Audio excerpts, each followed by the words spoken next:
Good morning. It's a Saturday. Trump has been president for a month. I don't have a lot to say about him because I find him to be a disgusting piece of shit. I find Elon Musk to be an equally disgusting piece of shit. And they are doing things that are hurting all Americans. Ironically, as we thought, especially the ones who voted for them. I was extremely offended by the Nazi salutes, as a lot of people were. My father was a World War II veteran. He was a paratrooper, and on D Day, he parachuted behind enemy lines in Normandy.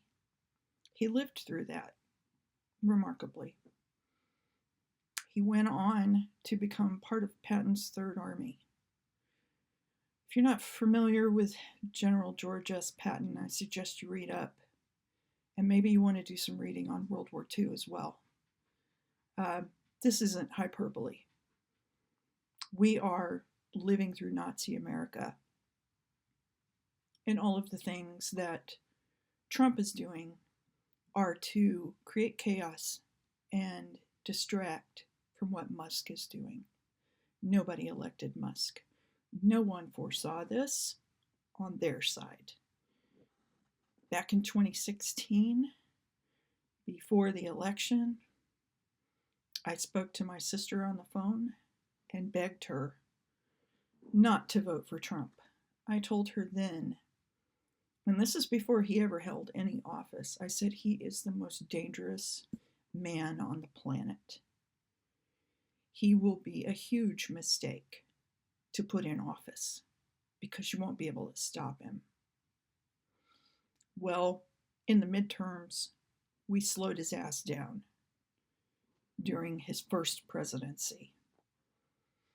But he learned from that.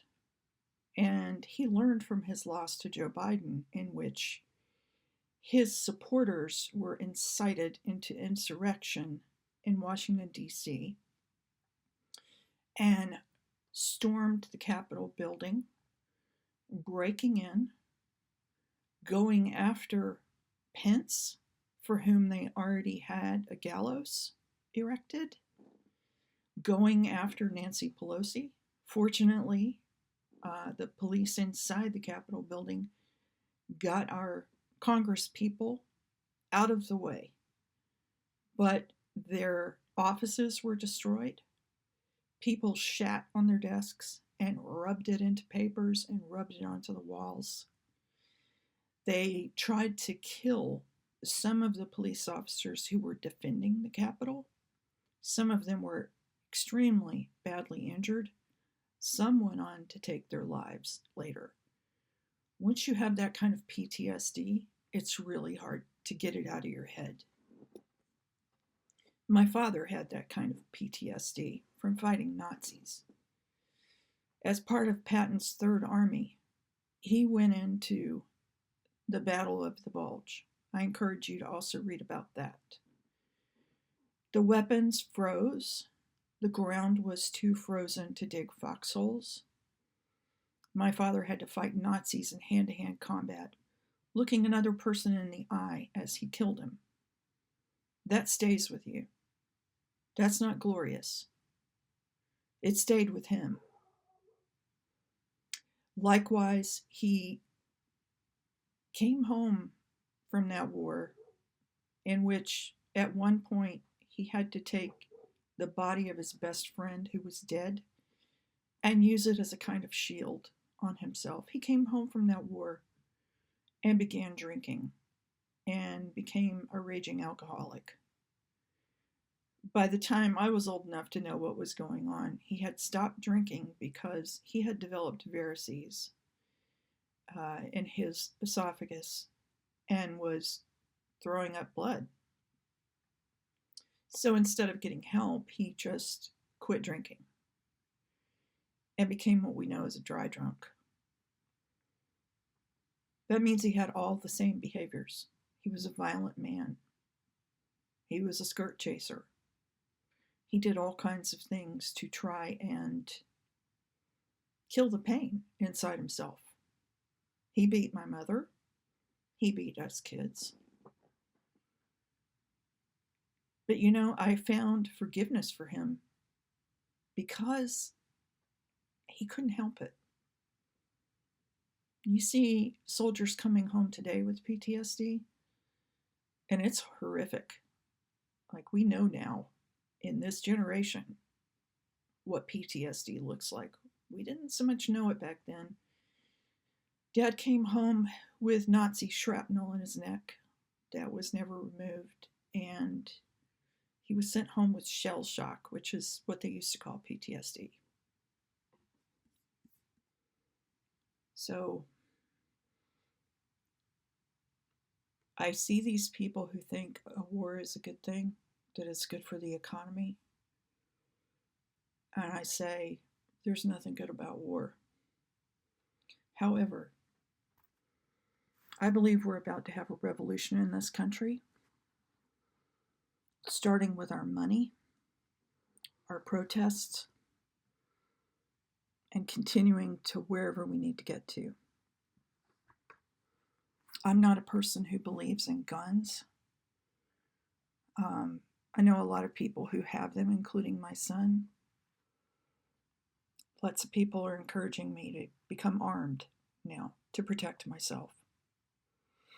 I have a neighbor down the street who's still flying the big old Trump's flag that they had up during the election cycle.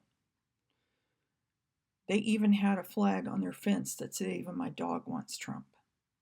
Well, I don't talk to them. I go as far around their house as I can go when I walk my dog. I want nothing to do with them. But they're retired. They're going to suffer more than I am. I have a very good job. I'm very well paid. I've been almost 40 years in the tech industry. I'm not so worried about me. My son is also employed in the tech industry. I'm not so worried about him. But his girlfriend is transgender. And I have a lot of, and I'm a lesbian, and I have a lot of friends who are LGBTQIA+. I worry about them. Right now, my employer has not gotten rid of our DEI program. I'm part of the Pride ERG, which is Employee Resource Group.